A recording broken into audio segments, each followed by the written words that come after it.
Students, in this session, we are going to learn more about the number of elements in a set and number of elements in union and intersection of sets.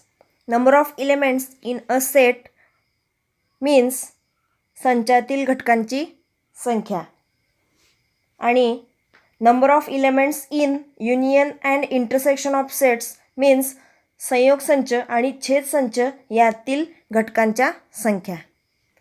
So we will see the PPT of number of elements in a set.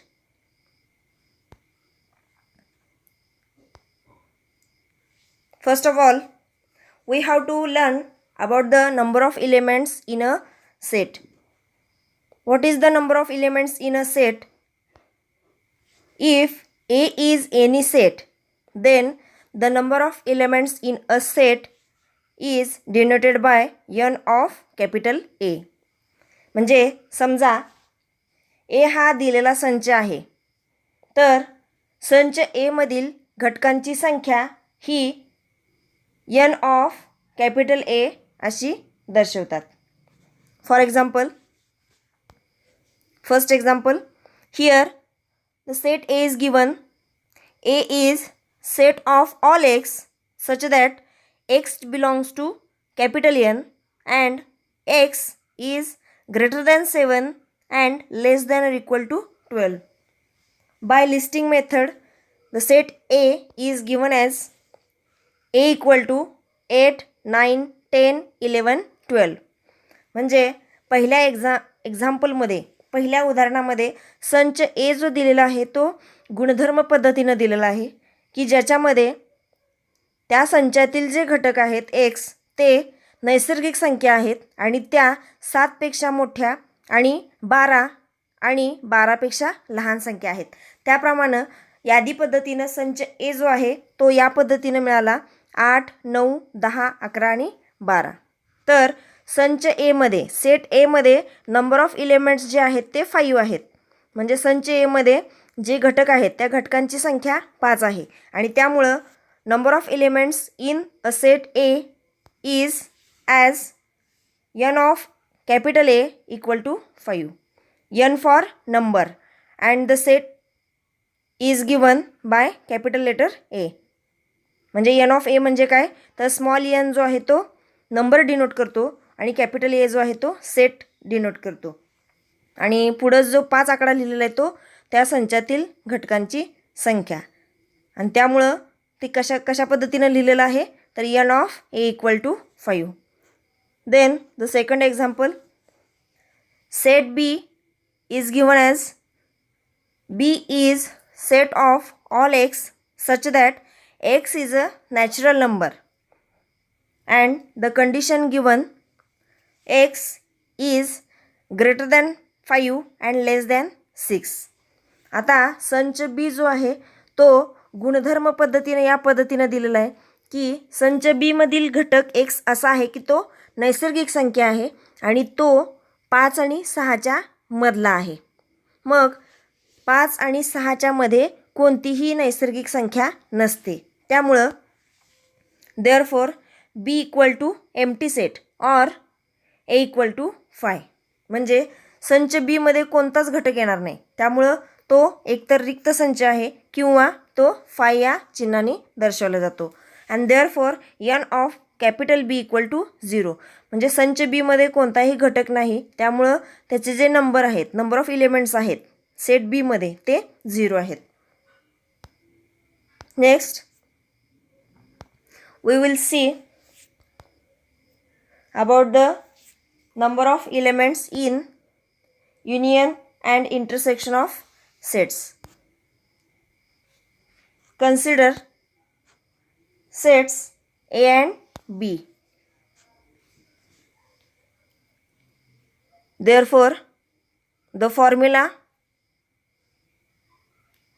is given as n of A union B equal to n of A plus n of B minus n of A intersection B. म्हणजे थोडक्यात संयोग संच आणि छेद संच यातील घटकांच्या संख्या आपल्याला काढायच्या असतील तर त्यासाठी दोन संच लक्षात घेतलेले आहेत, संच ए आणि संच बी. आणि त्या संख्या काढण्यासाठी इथं एक सूत्र तयार झालेलं आहे, ते म्हणजे एन ऑफ ए युनियन बी.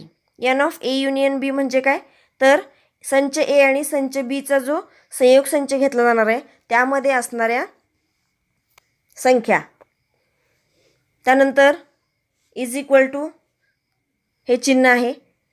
त्यानंतर एन ऑफ ए म्हणजे संच ए मधील घटकांची संख्या प्लस एन ऑफ बी म्हणजे संच बी मधील घटकांची संख्या minus N of A intersection B म्हणजे संच ए आणि संच बी मधील जे कॉमन एलिमेंट्स असतात ते म्हणजेच त्याचा छेदसंच. संच ए आणि संच बीचा जो छेदसंच घेतलेला आहे त्यामध्ये असलेले एलिमेंट्सचे नंबर म्हणजे घटकांची संख्या ते एन ऑफ ए इंटरसेक्शन बीने दर्शवलेलं आहे. Means the formula N of A union B is equal to N of A plus N of B minus N of A intersection B.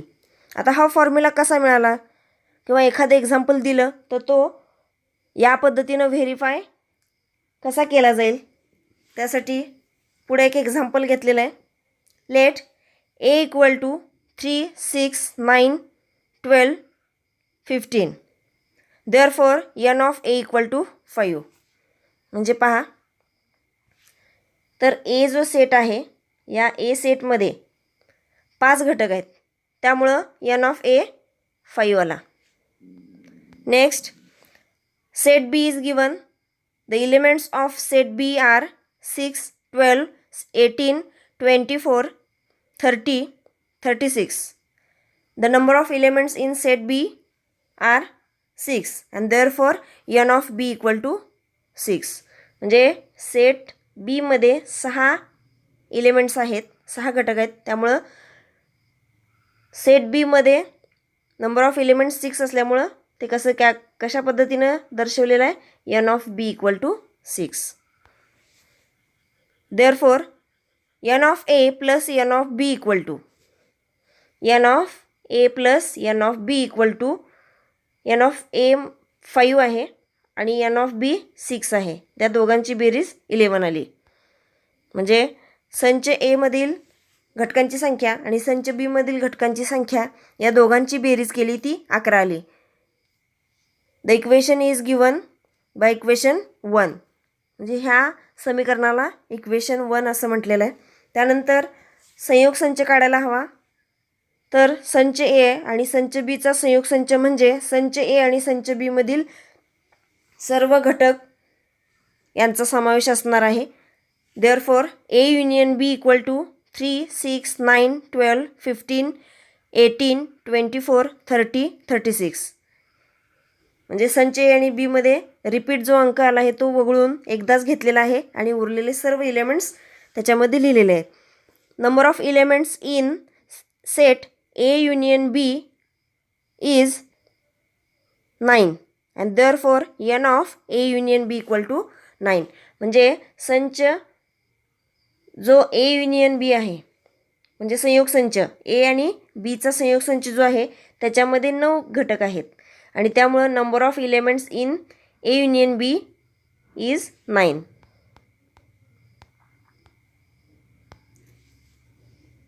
Next we have to calculate the A intersection B. म्हणजे संच ए आणि संच बी मध्ये असणारे common elements म्हणजे तो काय असतो, तर संच ए आणि बीचा छेदसंच असतो. आणि ते दोन कॉमन एलिमेंट्स कोणते, तर 6 आणि 12. म्हणजे number of elements in A intersection B equal to 2.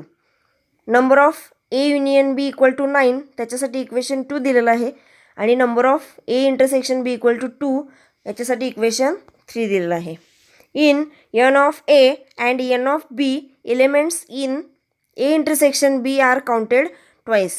म्हणजे जो संच ए आणि संच बीचा छेदसंच घेतलेला आहे त्यामध्ये एन ऑफ ए आणि एन ऑफ बी मोजताना दोनदा मोजलेले आहेत आणि त्यामुळं काय केलेलं आहे पुढं, तर N of A plus N of B minus N of A intersection B.